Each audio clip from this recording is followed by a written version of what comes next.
Gaisma un tumsa jau sen kalpo kā spēcīgi simboli katoļu tradīcijā.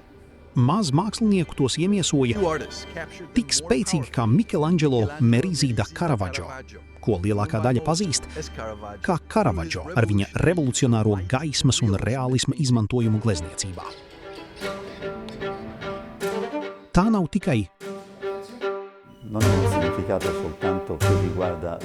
nav tikai gaismas nozīme.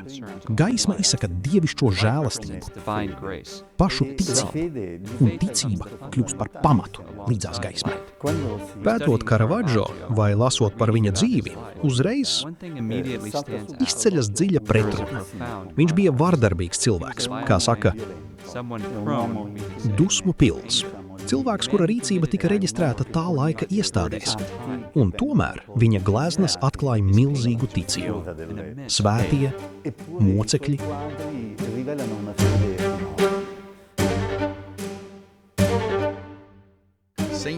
un bībliskie sižeti.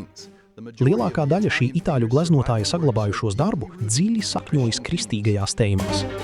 Aiz lielas daļas šīs reliģiskās iedvesmas stāv svēts vīrs, kurš nomira tikai dažus mēnešus pēc tam, kad jaunais mākslinieks ieradās Romā no Milānas.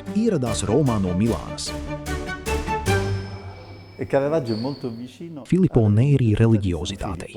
Svētā Filippo Neri garīguma, kas tolaik Romā dziļi rezonēja, īpaši vienkāršo ļaužu, nabago un tautas vidu. Viņš cieši saista reliģiju ar tautu, padarot svētos cilvēciskus, lai ļaudis varētu apzināties, ka arī viņi ir aicināti uz svētumu, un gaisma iegūst dievišķās žēlastības nozīmi. Vulnerable, suffering, doubting and real. Caravaggio savus sakrālos tēlus attēloja nevis kā tradicionāli ideālus, bet dziļi cilvēciski. To vēlējās parādīt izstāde Caravaggio un gaismas meistari Itālijas armijas kājnieku vēstures muzejā Romā. Ārkārtējā cilvēcība Caravaggio mākslas centrā atklājas caur viņa tēliem. Tie ņemti no ikdienas dzīves. Tie nav idealizēti modeļi vai tēli, kas iemieso kādu pilnību. Tā vietā sastopam cilvēkus, kas varētu nākt tieši no ikdienas. Augļu tirgotāji, zivju pārdevēji, tirgotāji, īsti cilvēki, no kuriem Caravaggio smējas iedvesmu ar visu viņu cilvēcisko trauslumu. Lai gan sākotnēji tā varētu šķist parasta mākslas izstāde, pieredze rūpīgi veidot ar dažādām sadaļām, kas apmeklētājus ved uz jēgpilnu noslēgumu. Tās dziļākā nozīme patiesībā ir ticības ceļojums. Cilvēks sākumā ienāk gandrīz kā neticīgais, kā kāds, kam šī ticība nav pazīstama. Un tad piedzīvo, kā viņa ticība pakāpeniski kļūst stiprāka. Man šī ceļojuma centrālie tēli ir mocekļu svētie, kas atdeva dzīvību Kristum. Un viss kulminē ar slaveno svētā Toma neticību. Glezna atsaucas uz Jāņa evaņģēlija stāstu par svēto Tomu, kurš atteicās ticēt, ka augšām celtais Jēzus parādījies pārējiem 10 apustuliem, kamēr pats neredzējis un neaptaustīs Jēzus krustā sišanas brūces. Ēnas, kas izsaka šaubas, klāja svēto Tomu, taču tiklīdz viņš pieskaras Kristum, tiek ievilkts gaismā.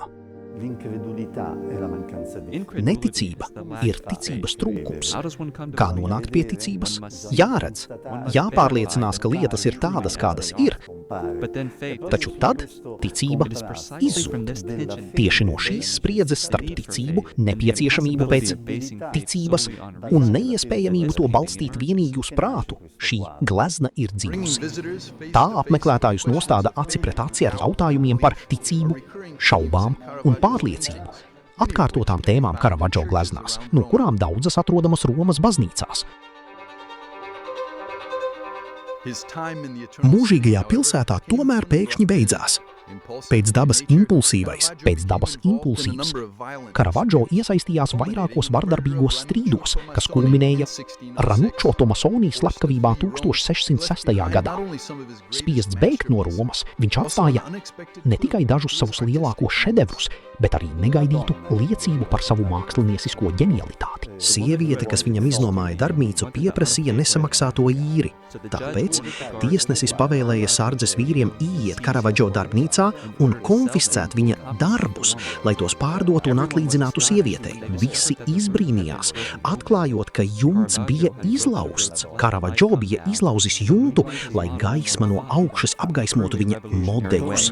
Patiesi revolucionārs gaismas izmantojums. Lai gan Karavadžo nebija dibinājis savu skolu vai darbnīcas tradīciju, viņa darbus apbrīnoja daudzi. Daudzas viņa gleznas tika atdarinātas un viltojamas jau viņa dzīves laikā, gan Romā, gan vēlāk Neapolē. Tā kā lielāko daļu darbu radīja mūžīgajā pilsētā, Karavadžo padarīja Romu par dabisko sava mantojuma un karavadžistu māju, tādu, kas atdarināja un attīstīja viņa revolucionāro stilu. Aptuveni 70% izstādes apmeklētāji ir ārzemnieki, kas liecina, ka Karavadžo ir vispār atzīts vārds. Taču Karavadžo sirdspūksts ir Romā, tāpēc šī izstāde, ko vēlējāmies rīkot tieši šeit, Romā, bija arī pateicība viņam par visu, ko viņš šai pilsētai devis. Izstādi apmeklē ne tikai itāļi vai romieši. Ir arī daudz ārzemnieku. Es ceru, ka viņi aiziet ar vairākiem jautājumiem sev un varbūt caur savām šaubām dziļāk iepazīst ticību.